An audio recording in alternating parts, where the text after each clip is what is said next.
આગળ વાત અમદાવાદની કરીએ તો અમદાવાદમાં વરસાદનો વિરામ પરંતુ સમસ્યાઓનો કોઈ જ ઉકેલ નહીં। બોપલના સ્ટર્લિંગ સિટીમાં વરસાદી પાણી ભરાયા છે અને આ વરસાદી પાણીનો કોઈ નિકાલ ન થતાં રહીશો પરેશાન થઈ રહ્યા છે। દર વર્ષે ચોમાસામાં આવી જ પરિસ્થિતિ સર્જાઈ રહી છે ત્યારે સ્થાનિકો પોતાના ઘરો સુધી વરસાદી પાણી ભરાઈ જાય છે।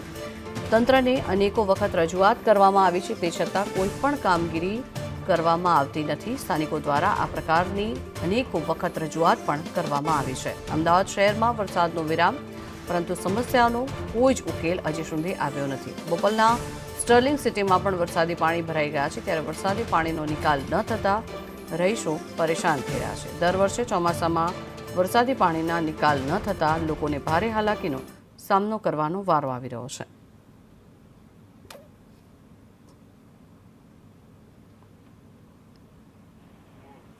અમદાવાદમાં પ્રથમ ચોમાસે પ્રી મોન્સૂનનો પ્લાન તો ધોવાયો અને વરસાદી પાણીમાં લોકોએ હાલાકી ભોગવવાનો વારો આવ્યો।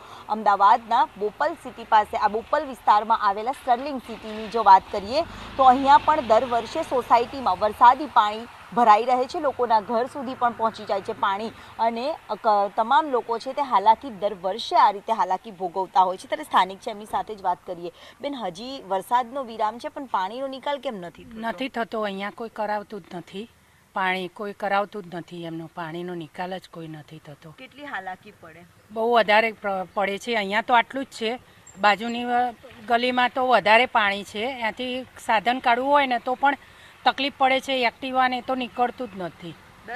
દર વર્ષે આ જ પ્રોબ્લેમ હોય છે। આ હાલાકીમાંથી મુક્તિ મળે હા, એની માટે અમને જોઈએ છે કે રોડ રસ્તા સારા થઈ જાય, એમ કે એના માટે જરૂરી છે એમ। વરસાદ તો આવે છે પરંતુ વરસાદનો વિરામ થઈ જાય છે પરંતુ આ પાણી ભરાવાની સમસ્યા છે તેનો વિરામ થતો નથી અને લોકોએ હાલાકીનો સામનો છે તે વારંવાર કરવો પડી રહ્યો છે। કેમેરામેન મનીષ વાણિયા સાથે દિવ્યા ચૌહાણ, સંદેશ ન્યૂઝ, અમદાવાદ।